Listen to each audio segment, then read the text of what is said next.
하나님의 말씀 같이 보겠습니다. 창세기 1장 27절.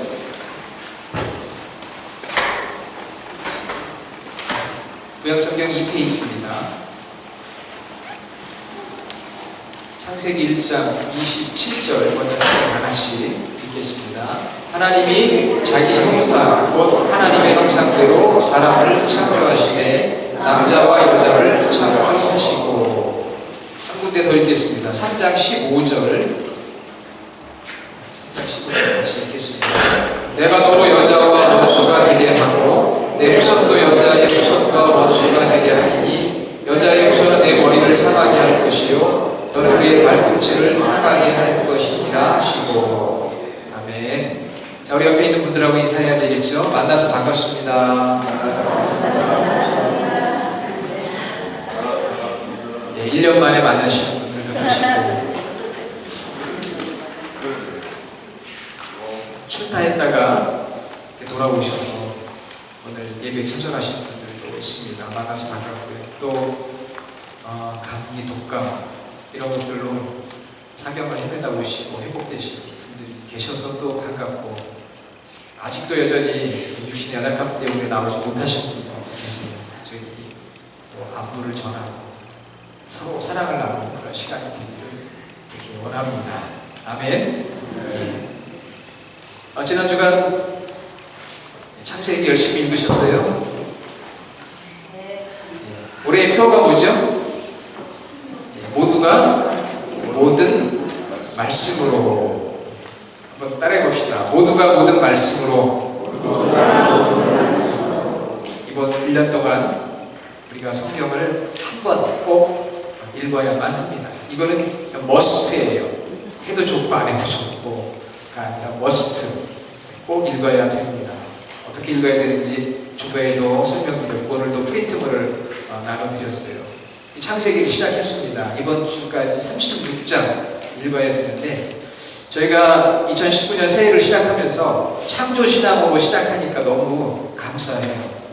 신앙에는 4가지가 있다고 했습니다. 창조신앙, 하나님 우리 함께 하시는 임마누엘 신앙, 또 십자가와 부활, 십자가의 신앙, 그리고 재림의 신앙. 이 4가지 신앙이 견고하게 서 있어야 여기 삶이 흔들리지 않고 소망 가운데 있습니다.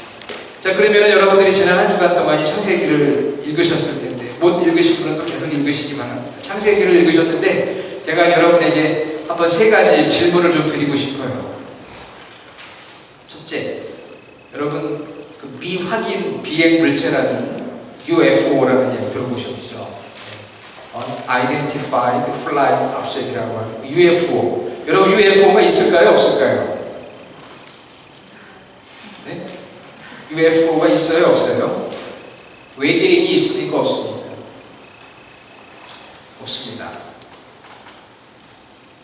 없다고 하면 그 우주의 상상력이 좀 축소될 수도 있긴 하지만, 성경은 지구 외의 다른 행성의 어떤 생물의 존재를 인정하지 않습니다. 모든 별들이, 행성이 만들어진, 창조된 이유는 창세기 1장 여러분 이제 다 읽으셨으니까 14절에 나와요. 그것들로 징조와 계절과 날과 해를 이루게 하셨다. 일단 생물이 살아갈 수 있는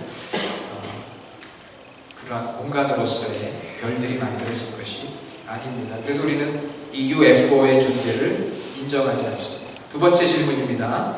남녀의 갈비뼈 수는 똑같을까요? 다를까요? 남녀의 갈비뼈 수는 똑같습니까? 다릅니까? 12쌍 똑같습니다. 어떤 분은 아담의 갈비뼈로 여자를 만들었으니까 그 남자의 갈비뼈가 하나가 적지 않겠느냐고 질문을 하는 분이 있었어요. 그런데 같습니다. 아버지가 갈비뼈 부러졌다고 태어난 아이가 갈비뼈 부러져 나오지는 않죠. 12개, 12쌍으로 되어 있습니다. 자, 3번째 질문. 이거는 쉬운 질문에 대한 답인데, 여러분 달에는 토끼가 살까요? 안 살까요? 이거는 확실하게 대답하시네요. 우리 1920년대 한국 최초의 창작 동요에 보면 반달이라는 노래가 있어요. 푸른 하늘 은하수로 하얀 쪽배. 그 쪽배가 바로 이 반달을 상징하는 것입니다. 개수나무 한 나무, 토끼 한 마리. 그래서 사람들이 달에는 토끼가 산다 이렇게 생각도 했었습니다. 며칠 전 중국의 창어 4호라고 하는 달 탐사선이 최초로 달 뒷면에 착륙했다는 뉴스가 있었어요. 달에는 생물이 존재할 수가 없습니다. 왜냐하면 달에는 공기가 없어요. 여러분, 우리가 살고 있는 지구에 숨 쉴 수 있는 공기가 있다는 거, 이게 기적입니다. 다른 건 다 세금을 내도 공기는 세금을 안 내요. 공기가 있다는 거. 그리고 달은요, 낮에는 기온이 무려 섭씨 130도, 밤에는 영하 170도. 이렇게 일교차가 심해요. 태양의 빛을 모았다가 다시 발산할 수 있는 그런 물질이 없습니다.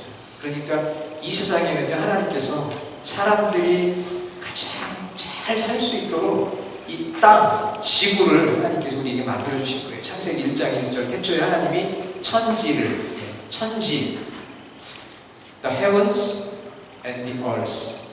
하늘은 세 가지라고 했죠. 눈에 보이는 대기권과 우주권과 영적인 하늘, 영의 세계, 그리고 땅, the earth, 바로 이 지구를 만드셨어요. 그러니까 하나님께서 우리를 위해서 얼마나 정확하게 이 지구를 만드셔서 가장 좋은 환경으로 살아갈 수 있도록 우리에게 만들어 주신 것. 그게 좀 축복인 거예요. 축복입니다. 자, 오늘 창세기 두 번째 시간 다음 주 세 번 마지막인데요. 오늘은 설교 제목이 무엇입니까?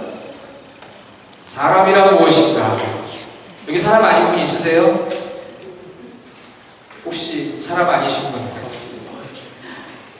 여러분, 사람이란 무엇입니까? 우리 사람이잖아요.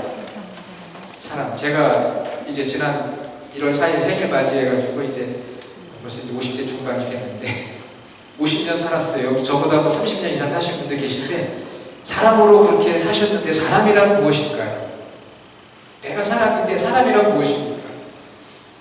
사람답게 산다는 것은 어떻게 사는 걸 말하는 걸까요? 사람답게 산다. 한번 생각해 보셨어요? 사람답게 산다는 게 어떻게 사는 게 사람답게 사는 것일까요? 여기 지금 마이크가 있습니다.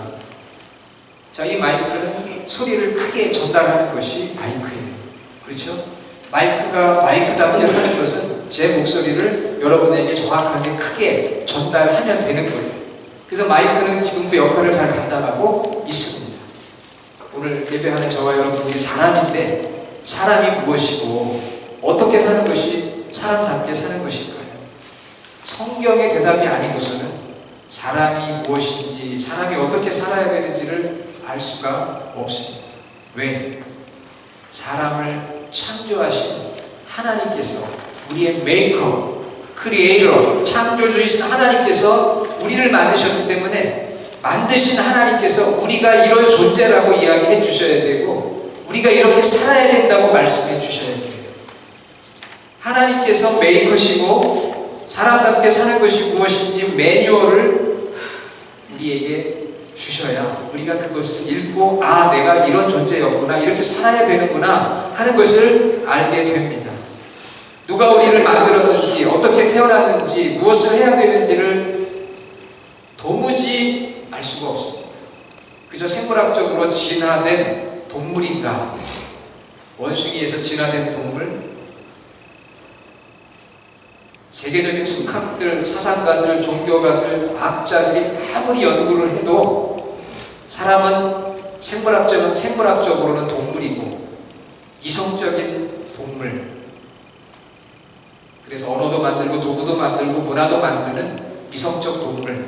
그 이상의 대답이 나올 수가 없어요. 세계적인 생각들도 성경이 없이 하나님이 알려주시지 않으면 생물학적으로 이성적으로 사람을 이렇다라고 정의할 뿐이지 정확하게 사람이 누구인지 무엇인지를 알 수가 없습니다.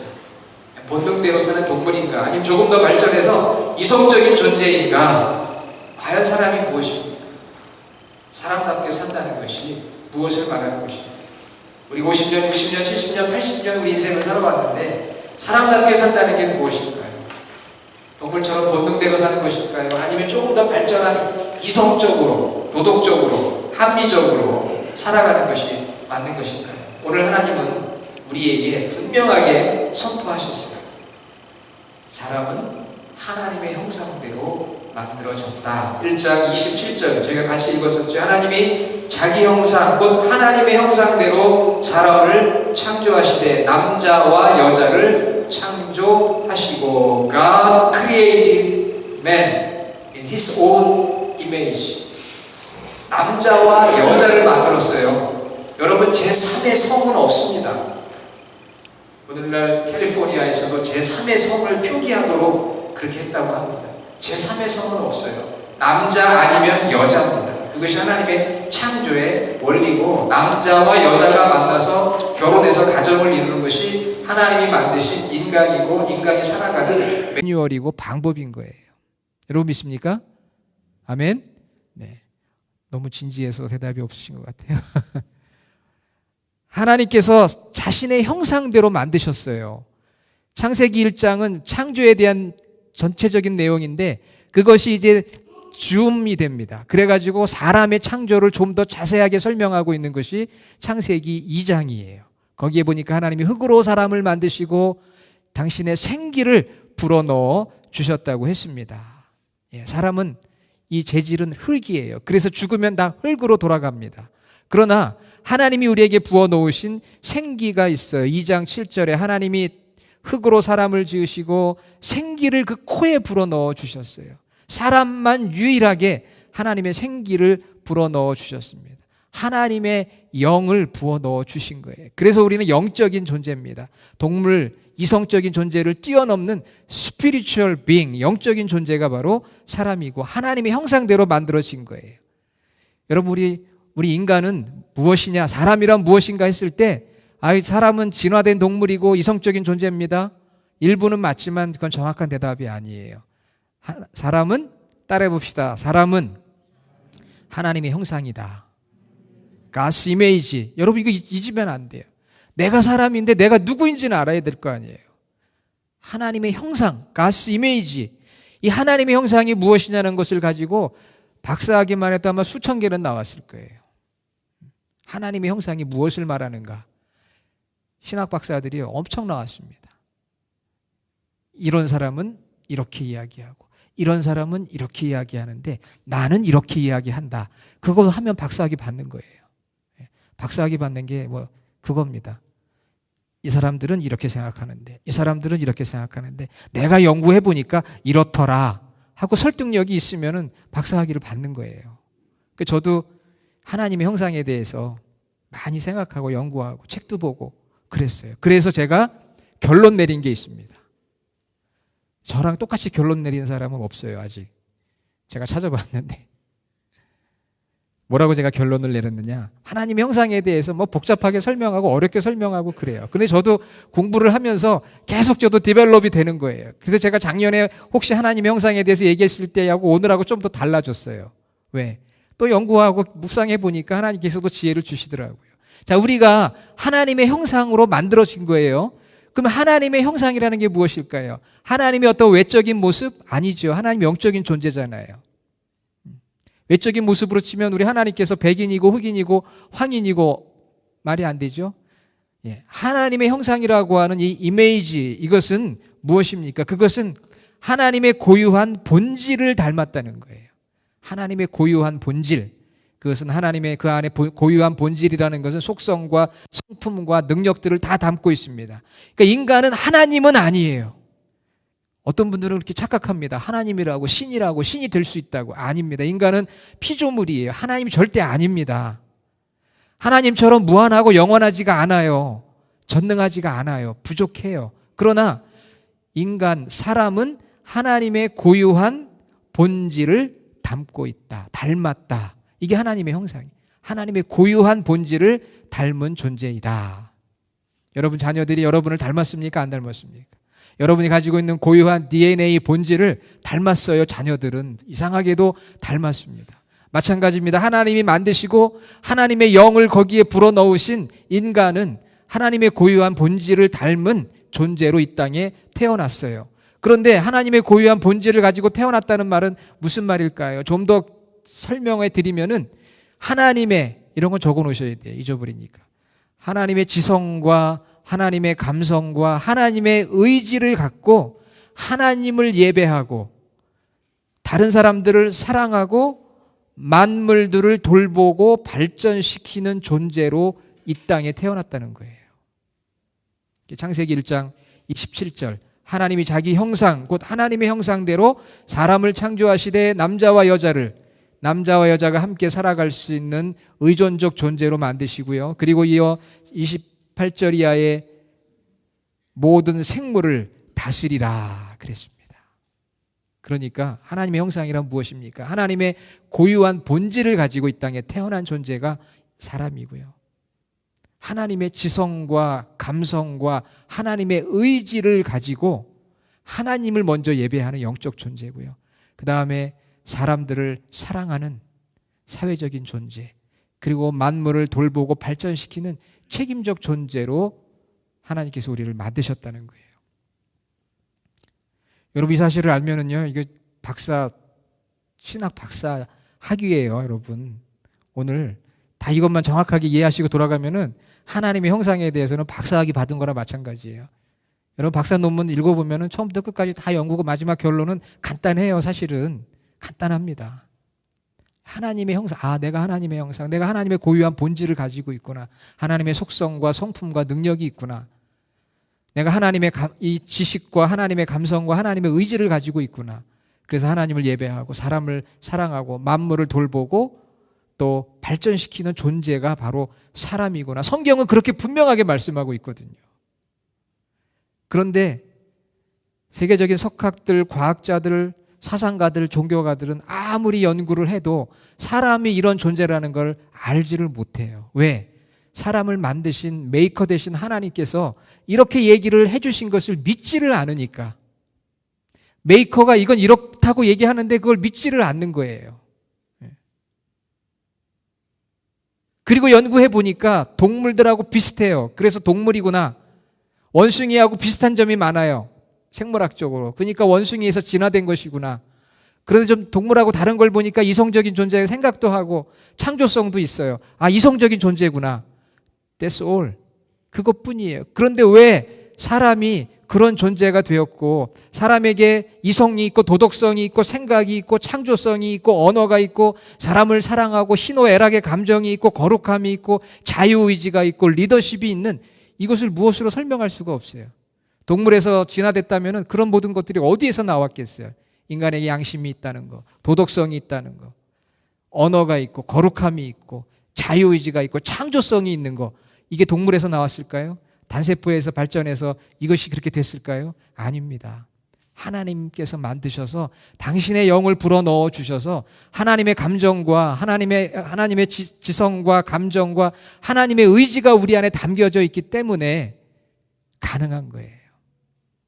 우리는 사람이 무엇인지, 하나님의 형상이 무엇인지, 그래서 우리 사람은 삼중 관계 속에 살아가는 것입니다. 먼저는 하나님을 예배하고 하나님 말씀에 순종하는 영적인 존재이고요. 그 다음에 다른 사람들과 관계 속에서 그들을 사랑하고 섬기는 존재로, 또 우리 주변의 모든 환경과 생물과 만물을 잘 돌보고 발전시키는 존재로 삼중적 관계 속에서 우리가 살아가는 거예요. 그러니까 세상에서 아무리 훌륭하다고 해도 하나님을 예배하지 않는 자가 되면 진정한 사람이라 말할 수가 없는 것이죠. 여러분 믿습니까? 사람답게 산다는 것은 하나님의 형상을 가지고 이런 삼중의 관계성 속에서 살아가는 존재를 말하는 거예요. 내가 만일 그렇지 못하다면 내가 사람이 아닌 거예요. 그런데 문제는 선악과 사건으로 인해서 하나님을 대적하는 불순종의 선택을 함으로 하나님의 형상을 잃어버리게 되었다고 하는 것입니다. 하나님의 형상이 훼손이 됐어요. 그러나 완전히 훼손된 것은 아닙니다. 창세기 9장 6절에 보니까 다른 사람의 피를 흘리면 그 사람의 피도 흘릴 것이니 이는 하나님이 자기 형상대로 사람을 지으셨습니다. 여러분, 이 인권이 중요하고 사람이 존귀합니까? 그것은 그가 하나님의 형상이 비록 훼손되었지만 그 하나님의 형상에 씨앗이 남겨져 있기 때문에 그래도 우리가 사람을 보면 존귀하게 여기는 거예요. 어떤 디그니티를 인정하는 거예요. 인류 최초의 사람 아담과 하와의 이야기가 2장과 3장에 나오지요. 선악과를 먹지 말라. 하나님 명령에 불순종합니다. 그런데 그 불순종이 작은 것 같지만 큰 것이었어요. 왜? 하나님과 관계를 맺는 관계성 속에서 제일 중요한 것은 순종이었습니다. 그런데 불순종하고 하나님을 대적하게 된 거예요. 결국 그것은 그만의 문제로 끝난 것이 아니라 그로 인해 죄가 들어오고 죄로 인해 사망이 들어왔습니다. 이것을 원죄, 오리지널 신이라고 하죠. 로마서 5장 12절. 이러므로 한 사람으로 말미암아 죄가 세상에 들어오고 죄로 말미암아 사망이 왔나니 이와 같이 모든 사람이 죄를 지었으므로 사망이 모든 사람에게 이르렀느니라. 여러분 나비 효과라는 거 들어보셨어요? 버터플라이 이펙트라고 하는 나비 효과라는 말이 있습니다. 이 말은 1961년 미국의 기상학자인 에드워드 노렌즈라고 하는 사람이 기상 관측을 하다가 이런 질문을 했어요. 브라질에 있는 나비가 날개짓을 하면 이것이 대기에 영향을 주어 시간이 지나 증폭되고 미국 텍사스에 토네이도를 발생시킬 수 있는가? 라는 질문을 했습니다. 자세한 설명은 안 드리지만 발생시킬 수도 있고 그렇지 않을 수도 있어요. 중요한 것은 작은 몸짓 하나가 큰 결과를 초래한다고 하는 것이 이 나비 효과입니다. 그 자세히 읽어보면 재밌어요. 나비가 날개짓을 하면서 계속 이루어지는 일들을 통해서 결국은 텍사스에 토네이도가 생기는 것까지 그렇게 변화가 될 수 있다는 거죠. 모든 분야에서 사소한 행위가 큰 결과를 가져올 수 있다라는 뜻으로 우리에게 알려지기 시작한 것이 바로 나비 효과예요. 아담과 하와가 범죄했습니다. 작은 것 같았어요. 뭐 우리가 사람을 죽인 것도 아닌데 먹지 말라는 선악과 불순종한 거 그거 먹은 거 작은 것 같은데요. 그것은 하나님은 그것을 가장 큰 죄로 보았습니다. 왜? 하나님을 대적하는 불순종이라고 보았기 때문에. 그래서 결국은 아담과 하와 이후에 모든 사람들이 관계가 깨어지기 시작했어요. 하나님과의 관계도 깨어지고 사랑과의 관계도 깨어지고 모든 만물과의 관계도 깨어지게 되었습니다. 영적으로 죽게 되었고 육체적으로 죽게 되었고 환경적으로 죽음을 가져온 내용이 창세기 3장에 나와 있어요. 어느 누구도 이 죄의 테두리를 벗어날 수가 없게 되었습니다. 모든 사람이 죄를 범하였음에 하나님의 영광에 이르지 못하더니 로마서 3장 23절. 자, 그러면은 사람이란 무엇인가? 하나님의 형상대로 지음 받았는데 아담과 하와의 범죄 이후에 원죄로 말미암아 죄인된 존재가 바로 사람이라고 하는 거예요. 죄인된 존재. 죄인이란 말을 우리 너무나 많이 들어서 좀 식상할 수도 있지만 죄인된 존재가 된 거예요. 그 죄인이 됨으로 말미암아 영적으로 죽게 되었고요. 그래서 우리에게는 하나님이 예비하신 천국이 아니라 지옥에 갈 수밖에 없는 인생이 되었다는 것입니다. 육체적으로도 시간이 지나면 죽게 되었고요. 환경적으로도 사람들과 문제가 생기기 시작했고 우리가 살아가는 세상이 힘들고 어렵고 고통스러운 세상으로 변화가 된 것입니다. 모든 인간에게 죄가 연결되었어요. 이것이 바로 원죄의 결과죠. 자, 그러면 그것으로 다 끝나버리는 것입니까? 아닙니다. 이제 마지막 제일 중요한 것은 하나님의 형상을 다시 회복하는 거예요. 그래서 저와 여러분들은 하나님의 형상이었고 죄인이었지만 이제 다시 하나님의 형상을 회복해 가는 존재입니다. 온전하게 하나님의 형상을 회복해 가는 존재예요. 그 말씀이 바로 오늘 창세기 3장 15절에 나와 있는 것입니다. 창세기 3장 15절을 우리는 오리지널 가스플 원복음이라고 이야기를 해요. 내가 너로 여자와 원수가 되게 하고 내 후손도 여자의 후손과 원수가 되게 하리니 여자의 후손은 내 머리를 상하게 할 것이요 너는 그의 발꿈치를 상하게 할 것이니라. 하나님께서 이미 창조 때부터 예수 그리스도를 통한 구원, 예수 그리스도를 통한 하나님의 형상의 회복을 말씀 속에 감춰 놓으시고 보여주시고 계시해 주셨어요. 여기서 말하는 내용은 사단의 자손들, 즉 사단의 권세 아래 살아가는 불경건한 이 땅의 백성들과 그리고 여자의 후손이란 누굽니까? 이 여자는 여러 가지 해석이 나오지만 이 여자는 요한계시록 12장 1절에 나오는 해를 옷 입은 한 여자, 즉 하나님의 백성들을 말해요. 그러니까 인간이 타락한 뒤에, 범죄한 뒤에 이 세상에는 두 종류의 사람들이 영적인 싸움을 하게 됐다는 것입니다. 한 종류의 사람들은 사단의 권세 아래에 있으면서 끊임없이 하나님을 대적하는 그러한 사람들입니다. 누구를 말할까요? 아담과 하와 이후에 가인이 그랬습니다. 아벨을 죽였죠.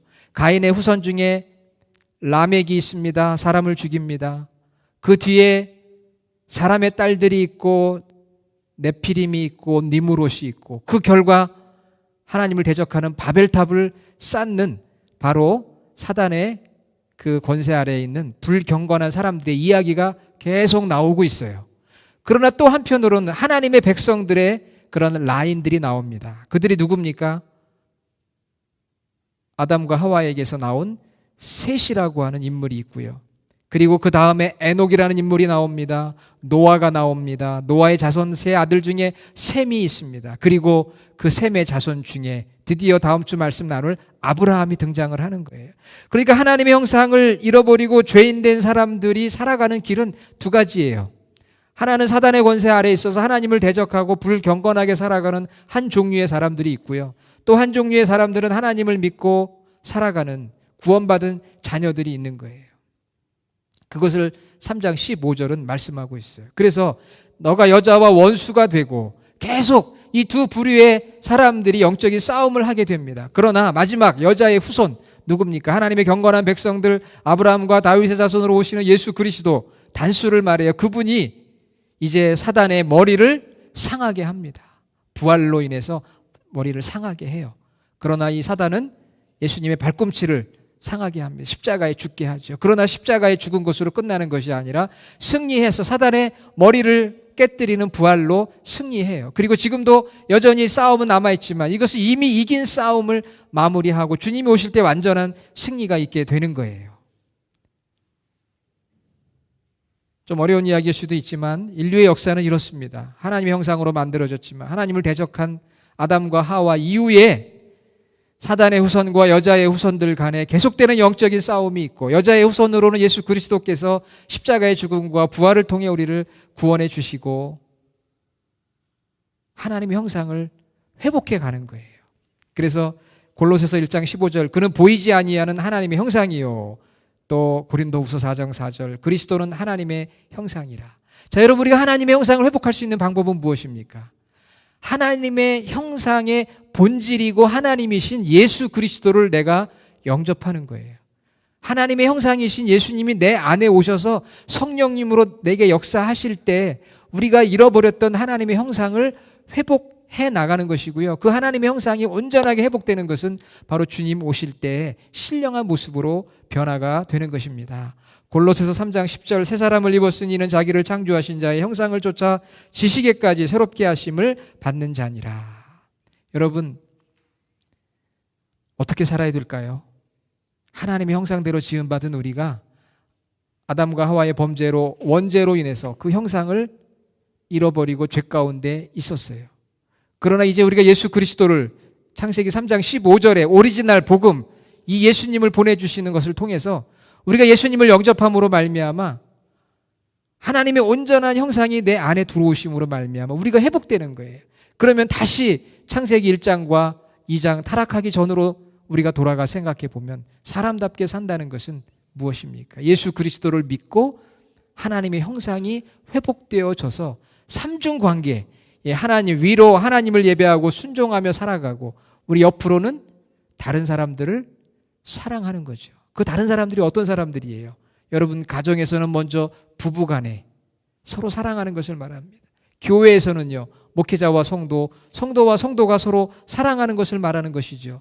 부모와 자녀가 서로 사랑하고, 일터와 직장에서는 인플로이와 인플로이어가 서로 사랑하고 서로 보완해 나가면서 다른 사람을 풍요롭게 하는 삶을 살아가는 것이 바로 사람답게 사는 우리의 모습인 것이에요. 그리고 나서 만물에 대해서도 우리가 외면하지 않는 것입니다. 만물을 돌보고 발전시켜야 될 그러한 책임이 우리 가운데 있어요. 그것이 바로 사람이에요. 하나님께서 우리를 만드시고 그렇게 명령을 해주셨어요. 요즘 환경이 오염이 되어 가고 있습니다. 지구온난화의 문제, 이산화탄소의 배출, 그리고 수많은 쓰레기. 저희가 주일에 음식을 먹고 많은 쓰레기를 배출을 합니다. 그때마다 저도 참 마음의 양심에 꺼릴 때가 있어요. 우리가 이 쓰레기도 많이 이렇게 전략을 해 나가야 돼요. 버릴 건 버리고 정말 이 하나님 만드신 이 지구와 우주 만물을 돌보는 책임이 우리에게 주어진 거거든요. 우리가 하지 않으면은 감당할 수가 없어요.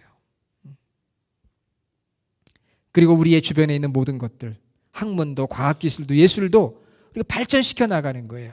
하나님이 주신 의지를 가지고 지성과 감성으로 창조해 나가는 것이죠.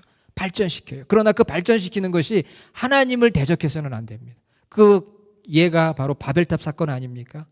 성경에 보면은 요셉과 모세, 여호수아, 다윗, 다니엘, 예수님, 베드로, 바울, 마틴 루터, 잔 웨슬리 이런 사람들을 통해서 하나님의 형상이 회복되어져 가고 그들의 그러한 노력이 하나의 나비의 효과를 이루어서 많은 사람들을 구원해내고 하나님의 형상대로 살아갈 수 있도록 그렇게 했어요. 2019년을 맞이하는 저희 주님의 교회, 저희 성도들이 내가 어떻게 하는 것이 정말 하나님께서 만드신 사람답게 사는 것일까? 동물처럼 인간의 본능대로만 살아가는 것일까? 아니면 위대한 사상가들이 이야기하는 것처럼 이성적으로만 살아가면 되는 것인가? 아닙니다. 하나님의 형상임을 우리가 알고 예수 그리스도를 믿음으로 우리가 하나님의 형상을 회복해 가면서 하나님과 이웃과 만물과 삼중 관계 속에서 내가 하나님을 예배하고 순종하며 사랑하며 돌보고 발전시키는 삶을 살아가는 것이 하나님께서 우리를 만드신 창조의 목적이고 예수 그리스도를 통해서 다시 한번 우리를 재창조하신 거듭나게 하신 하나님의 뜻임을 우리가 말씀을 통해 깨닫고 거기에 우리의 삶을 드리는 복된 정말 하나님이 원하시는 사람된 그 사람의 모습을 회복해 나가는 우리 주님의 교회 모든 성도가 되시기를 주의 이름으로 축원합니다. 아멘. 하나님 아버지 감사합니다. 만물 중에 우리 인간을 당신의 형상대로 만들어 주시고 삼중의 관계 속에 살아가게 하셨지만 아담과 하와의 범죄 이후 원죄로 인하여서 그 관계가 깨어지고 내 중심으로 살아왔던 저희들, 그 마지막은 영원한 심판이요 죽음밖에 없었던 저희들을 예수 그리스도의 십자가와 부활로 구원해 주시고 다시금 하나님의 형상을 회복하게 하시며 다시금 우리가 하나님이 만드신 삼중의 관계 속에 살아갈 수 있도록 은혜 주심을 감사합니다. 저희들이 정말 사람답게 살아가는 그 하나님의 자녀들이 되게 하여 주시고 하나님의 피조물이 되게 하여 주시고 오늘도 우리가 놓여있는 삶의 현실 속에서 하나님을 예배하고 순종하게 하시고 가까운 우리의 이웃을 사랑하는 저희들이 되게 하시고 우리에게 주어진 모든 삶의 환경들을 잘 돌보고 발전시켜 나갈 수 있는 그런 주님의 교회 하나님의 백성들을 다 되게 하여 주시옵소서. 예수님의 이름으로 기도드립니다. 아멘.